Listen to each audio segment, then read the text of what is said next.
Welcome into the Wiltfong Whiparound with Steve Wiltfong. We are live. Today is Thursday, November 20th. I am your host, Josh Newberg, and Week 13 is here. Only 2 weekends left in this season. 2 weekends until the 3-day early signing period, beginning December 3rd. So, needless to say, we are entering the prime stretch of recruiting, and we got a lot of new developments, lots to tackle here on the Wiltfong Whiparound. Excited to talk to Steve. He's been on the phone all morning. We were supposed to tape this like an hour and a half ago, but my guy has been busy, and you're gonna hear all about it. So we're gonna get into it, but first, you guys need to do me a favor. Hit subscribe to the Rivals Recruits channel. We're almost to 100. We might be there tomorrow. If you're not subscribed and you've watched one of these Wiltfong Whiparound programs, make sure you hit it. All right. Also, join Rivals today. Get 1 year full access to The Athletic plus all the On3 national and fan site content. I'll put a link in the description of this video. Let's bring on Steve Wiltfong. Steve, we are starting in Eugene because Oregon is the primetime game of the week as the USC Trojans come to town. And it's also a huge opportunity for Lanning and his staff to make a final impression. Lots of commitments, lots of 5 stars on campus. You got to love to see that less than 2 weeks from signing day. Yeah, Oregon's going to welcome back a lot of their talented recruiting class on campus this weekend. Jalen Lott, 5-star receiver from the Lone Star State, newly minted in the Rivals 300 5-star, having a fabulous senior season, a guy that I think has the talent to be plug and play in Oregon's offense next year. He'll be back on campus. So will Class Jewel, 5-star offensive tackle, Manny Iannacho, tight end Kendre Harrison. Those guys are both expected back in Autzen Stadium this weekend. Tony Cumberland's a top 100 defensive line recruit. Tristan Phillips is a linebacker that's been committed to Oregon for a while. They're hoping Anthony Tank Jones returns for his second straight weekend, the prize edge rusher out of Alabama. He attended the win over Minnesota last Friday night. Slated to come back this weekend. We'll see if he comes, but I think he is locked in with Oregon this weekend. The Ducks are also looking to add to this class, Josh, this weekend. Running back is a position of need. They really like in-state talent, LaMarcus Bell. He's committed to Utah right now, expecting him to take an official visit to Oregon this weekend. If they can dot some I's and cross some T's off the field, I think he'll ultimately be in Oregon's class. Talk to him about his interest in the Ducks. He said Oregon's always going to be a top program with a strong culture and a great track record of developing players. That's what he wants in a program. He's got a lot of respect for what they're building. He's finishing off his high school career, but Oregon, certainly a program to watch for him. Last Friday, Oregon hosted JUCO corner Ashad Chapman. They're definitely in the mix for him. Hearing they could bring in another JUCO corner this weekend, so we'll see who that is ultimately for this weekend. And then certainly Oregon's going to be a team we're going to want to follow leading into the 3-day national signing day period that's coming up the first week in December, Josh. Absolutely, because there's always some Oregon buzz as we get to these final days of the cycle. And, you know, names like a Havon Finney, you know, there's rumors. These are just peripheral rumors, but like, you know, not giving up on a Richard Wesley. We just know Oregon is going to go down to the wire. If they could, what remains for the Ducks in 2026? Well, if Oregon's quiet the last week of the cycle, if Dan Lanning is quiet, it'll be the first time that we're not talking about Oregon much. So we will expect some Ducks fireworks. It's hard to exactly pinpoint what they'll be. I think that they want another defensive lineman in this class, and I think it's a position that they would invest in, which makes them very dangerous for a top defensive line target at the end of the cycle. They're certainly going to continue to recruit. Ohio State 5-star receiver commit Chris Henry and Buckeyes receiver commit Caden Dixon-Wyatt to the finish line. Those might be tough visits, but a source recently said the door is not slammed on Henry or Dixon-Wyatt, so they'll keep plugging away there. Again, they want another corner. They want a tailback, so they could add up to 4 more players when this cycle's all said and done to a class that's top 3 nationally. Also some elite 2027s and 28s on campus this weekend. Steve, who headlines this group? Yeah, Ishmael Kamara, our colleague Sam Spiegelman reported that the nation's number 3 interior offensive lineman from the Lone Star State will be at Oregon this weekend. Oregon's trying to get 5-star offensive lineman Kennedy Brown, also from Texas, back out there, one of the early front runners in his recruitment. The number one receiver in America, Easton Royal from Louisiana, will visit Oregon this weekend. Oregon is one of the front runners. Ole Miss is an early favorite. Obviously, he likes LSU. Texas is a program to watch for Easton Royal, but so are both of these teams, USC and Oregon, two of his favorites competing on the field. Oregon gets them in Eugene. Keyshawn Bowman, the number 5 receiver in the country, they're working to get out this weekend.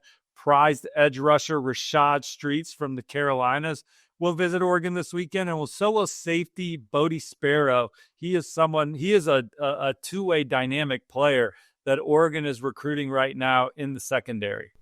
All right, it's gonna be a blast out in Eugene. I wish I was one of these recruits on the visit.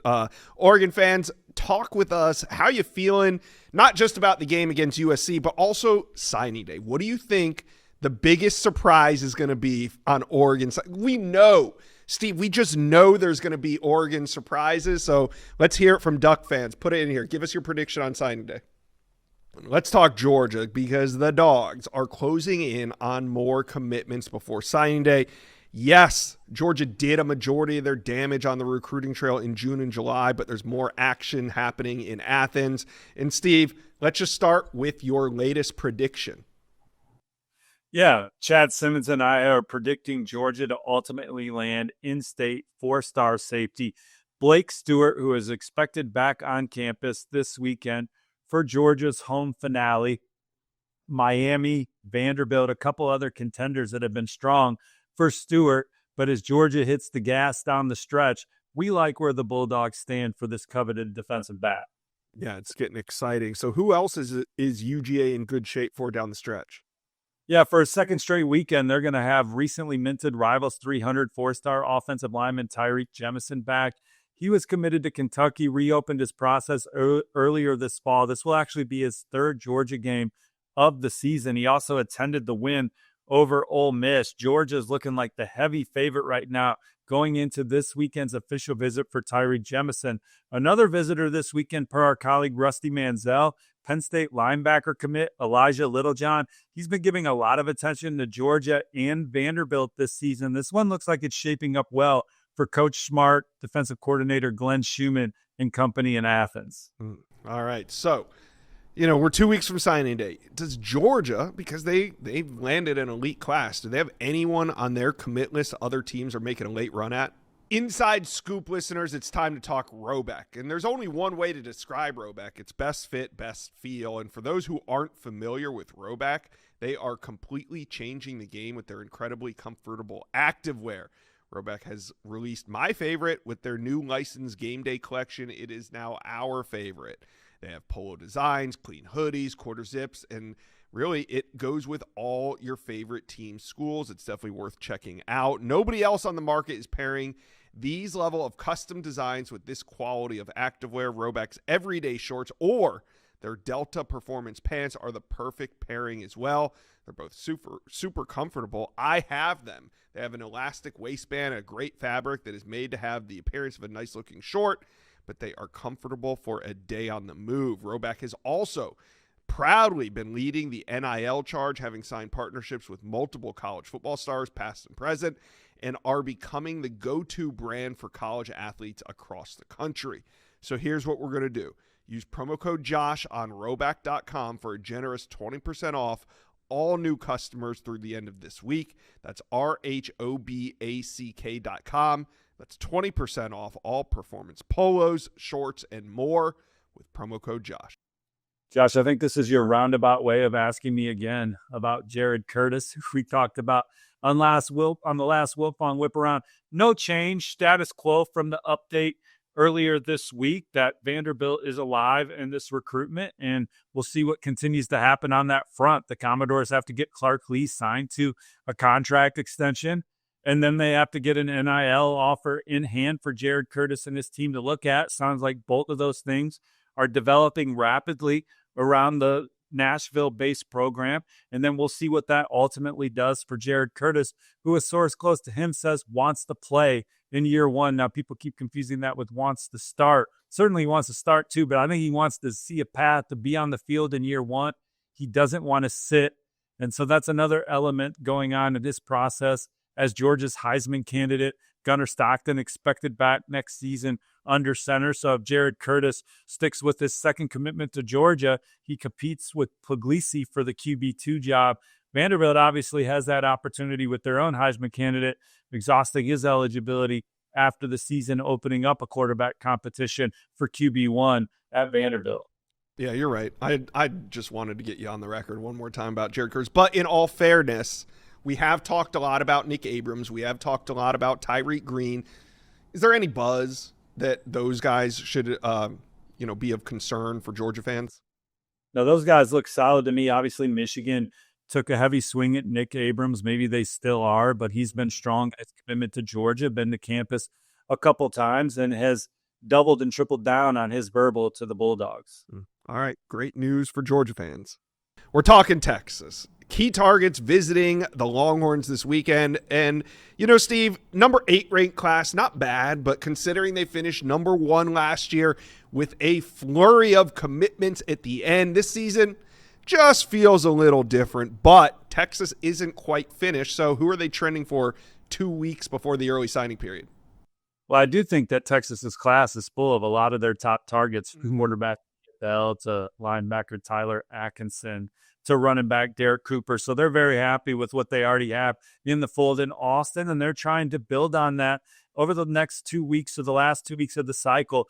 They're bringing in a recently minted Rivals 300 defensive back for this Arkansas game that I think they're definitely trending up for, Teray Davis, who is a standout in all 3 facets for Fairview High in Boulder, Colorado. He says the longstanding history of Texas and the fact they are a contender for national title each year is what is exciting him coming into the visit.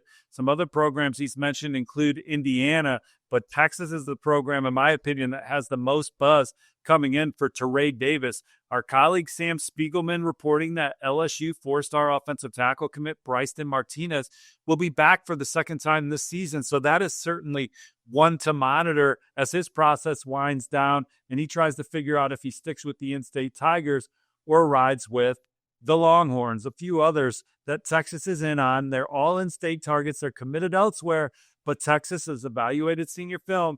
They've offered them a scholarship.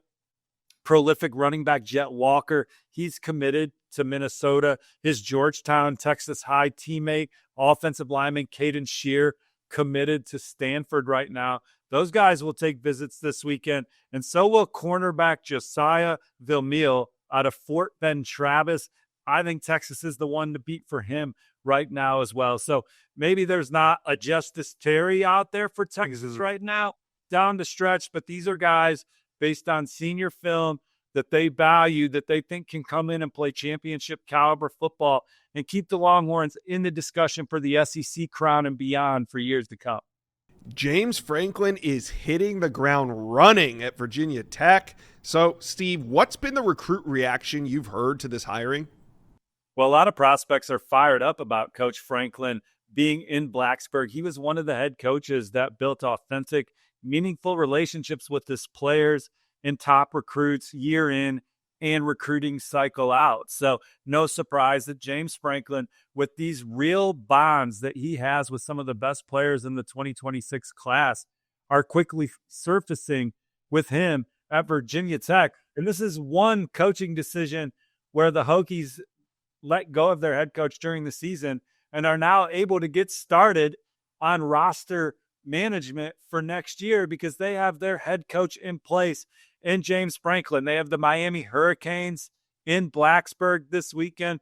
An exciting matchup, a chance to upset Mario Cristobal and company. James Franklin's going to be there. The energy that's going to be in the stadium. This is a new chapter for Virginia Tech, and they are ready to return to the status that they had under Frank Beamer and company as conference contenders. And if you're competing for ACC titles, you have a chance to make the college football playoff year in and year out. And James Franklin is a coach that had Penn State in the top 12 of the college football playoff standing 7 of the last 9 years. And if you didn't forget, they were in the Final Four at Penn State last year in the college football playoffs. So these recruits are excited about the future of Virginia Tech football because of James' history's track record of winning. 4-star quarterback Troy Hune, he was committed to Penn State. He's taking an official visit this weekend. Already says that the Hokies are his leader. Now, Stanford offered during the season. Minnesota's kicking the tires. but James Franklin's the coach he believes in, that believes in him. And I think that's going to be a tough bond for anybody to beat. So definitely like where Virginia Tech stands for the talented passer from the Golden State. Rivals 300 tight end, the number one recruit in Minnesota, Pierce Peterson. He's also committed to Penn State right now, but he loves Coach Franklin, his history, particularly with tight ends. So he's going to get to Blacksburg and check that out this weekend. 4-star offensive lineman Thomas Wilder is expected. He's a former Virginia Tech commit that's picked up some Maryland buzz, but it would not be surprising to see his recruitment come full circle now with Coach Franklin creating some buzz around Virginia Tech. 4-star offensive tackle Marlon Bright committed to Penn State.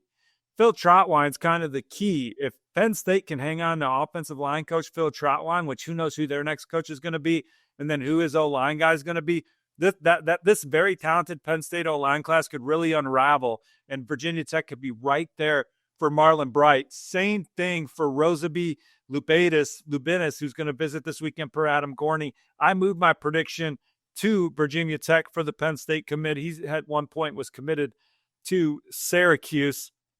Matt Sigg, 4-star safety, committed to Penn State. He's going to be at Virginia Tech this weekend as well, Josh. He's fresh off a early week official visit to Notre Dame. He's been seeing a lot of Notre Dame. Attended Notre Dame's win over Navy, saw Notre Dame win on the road at Pitt for his official visit to Pitt, and then saw Notre Dame again early this week. So the Irish certainly trending up for the Penn State commit. But he loves James Franklin. He's excited to get to Virginia Tech, got that quickly scheduled. Indiana's in play, West Virginia, to name a couple others. Former Wisconsin offensive line commit, who's an in-state recruit now for Virginia Tech, Midlothian Benedictine High. Maddox Cochran, he's an offensive line recruit. He's excited to be at Virginia Tech this weekend. So there's a lot of 2026 recruits already expected. Don't be surprised if the list grows by Saturday. And Franklin's not even coaching in the game, man. He's just going to be able to spend all this time recruiting this weekend. You're going to see him, I'm guaranteed, interviewed during the game broadcast of Virginia Tech versus Miami. Going to be a celebration of having him in town, inside Lane Stadium. So these recruits are going to feed off all this positive energy, and Virginia Tech is going to land their fair share of guys that are going to be on campus this weekend as they push towards signing day. They only have 8 commits right now. I wouldn't be surprised if that list doubles in the next 2 weeks. All right. It sounds exciting. But how does this work in reality? Like, James Franklin isn't coaching this weekend, so what's his role, like, during the weekend? Well, the corner office is his. Now, has he taken it over or there's no doubt who the head football coach of Virginia Tech is in the compass. But is he going to be sitting with the recruits during the game? Is he going to be on the sidelines? Is he going to be in a suite? I don't know how this is going to work out. Sounds fun, though. Well, I would imagine he's going to spend a lot of time with the recruits. Again, certainly I expect to see him on air, right? And certainly on the sideline, rubbing elbows and kissing babies.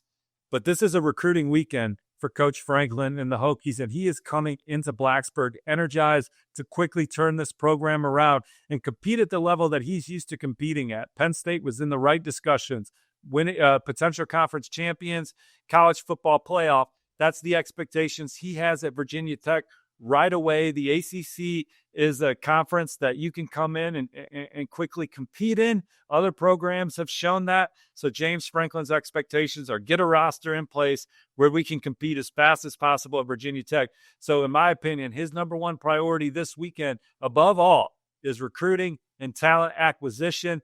It's getting his staff in place so they can attack the transfer portal properly in early January. He's already made some off-field hires in that regard.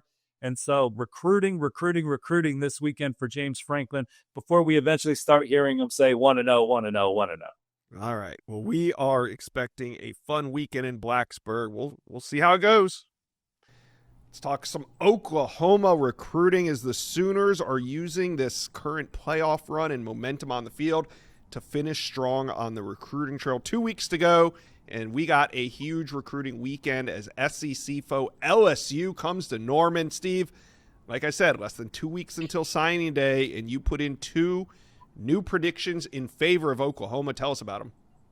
Oklahoma is certainly capitalizing with this on-field momentum. They're trending for a college football playoff home game inside the Palace in Norman. What a nuts atmosphere that would be, particularly if they got a night game in the college football playoff at home. They're trending for some recruits down the stretch that want to be part of the direction of this program under Coach Venables and company.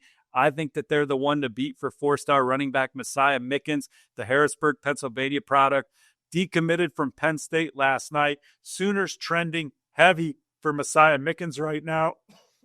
I also think Oklahoma is picking up steam for another recruit that's still currently committed to a Big Ten program, receiver Jaden Pettit. He's a Burbo to Wisconsin. He took an official to Oklahoma a couple weekends ago, having a dominant senior season. He took an unofficial to Oklahoma a couple weeks ago. He took his official in the summer. He's one of the recruits in this 2026 cycle that Oklahoma missed out on, that they never stopped recruiting, and that could pay off down the stretch. And I heard the dialogue is really strong at the end of the cycle right now for Oklahoma and Jada Pettit. So my prediction reflects that. Another prediction that is being in the process of being logged, Markel Ford, Mesquite Horn safety, committed to SMU. Sam Spiegelman and I projecting Markel Ford to ultimately flip to Oklahoma. We're expecting him inside the Palace at Oklahoma this weekend for the Missouri game as well. Steve, who else could the Sooners land on December 3rd? Yeah, there's a lot of guys that they're recruiting late in the cycle. Senior evaluation, Jen Nagy and that staff are high on a few guys. A couple guys in the Hoosier State, God's country, Carmel High edge rusher Dane Bathurst, former Duke commit, taking his official visit this weekend. I think OU is trending up. Brett Venables is leading the charge for Dane Bathurst down the stretch. They've really hit it off. Now, Vanderbilt's in play. He was at Vanderbilt earlier this week. Purdue is another contender. Duke is certainly not off the list, but Oklahoma is a program that is looking really strong right now with a chance to make a major move this weekend. They're also hosting his cousin, Drake Kellner. Drake's family is from the same area as Brent Venables. So just a lot of connections for Oklahoma here down the stretch for Dane Bathurst. Another Indiana target 2 hours up the road for me in Fort Wayne. Jonas Muya is a 6'7", 290-pound offensive line target that just completed his first year of high school football. He's getting some late interest. Oklahoma is on the gas for him. They also like Noah Abibi. He is a Tulane offensive line commit that played tight end as a junior, converted to offensive line, really has risen up the board at Oklahoma with his senior tape. And then Malachi Franklin from Daphne, Alabama, a defensive end that has been as disruptive as anyone in the country nationally, is someone that Oklahoma would really like to add. 100 tackles this year, Josh, 23 stops for loss, 11 sacks, 19 hurries in 12 games. He's 6'6", 252 pounds. So a lot to be excited about with Mr. Franklin at the end of the cycle. And Oklahoma is pushing hard to add him to this top 20 class. All right, Steve, let's turn the page to 2027. Why not? Most of the programs in America already have. So how are the Sooners trending for top names in the 27 class? Let's talk game time. College football playoffs are fast approaching, and the NFL season is winding down as well. And who doesn't love to see their favorite football team live and in person, especially when you want to go with your family or a bunch of friends? But tickets aren't going to be easy to find, and getting deals on last-minute tickets can be frustrating when all you want to do is be there for the moment your team runs out on the field. Well, thankfully, the Game Time app gives the advantage back to the fans. It's the hack for unlocking amazing ticket experiences, and it only takes a few simple clicks. The app is easy to use, and the Game Time guarantee means that you can trust that you'll get 100% authentic tickets on time and at the best price. Plus, fees are always included, so what you see is what you pay. And you can even get NFL games for as low as $100. And that's why I use the Game Time app. It's super simple. It makes the experience of buying great seats a breeze. And also, one of the coolest features I've seen is the Game Time lowest price guarantee. It's where Game Time will credit you 100% of the difference to guarantee you're getting the lowest price if you find cheaper tickets elsewhere. So here's what we're going to do.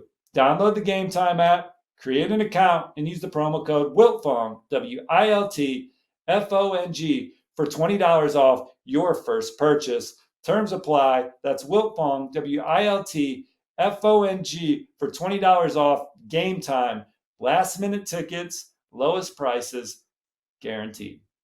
Well, I think they have a chance with the way that they've come out the gate strong, competing for the number one recruiting class in the country to certainly finish in the top 10 when all said and done. And Brent Venables is a hellacious head coach recruiter. I mean, he loves connecting with top targets and getting to know them and making them feel comfortable with his program, makes recruits and their families feel at home. And that resonates with this coaching staff on down to a terrific off-field recruiting staff. Talked about Jim Nagy, but Stacey Ford has been pivotal in a lot of the early 2027 commits that they've landed. Drew Hill, longtime director of player personnel, knows Oklahoma inside and out, brings a lot of value for the Sooners, and they are in the mix for a lot of top targets in 2027. And with the season that they're having and the relationships that they're forming with recruits and the resources that OU has, they have a chance to return to being a program that's recruiting top 10 classes annually like they did under Coach Riley.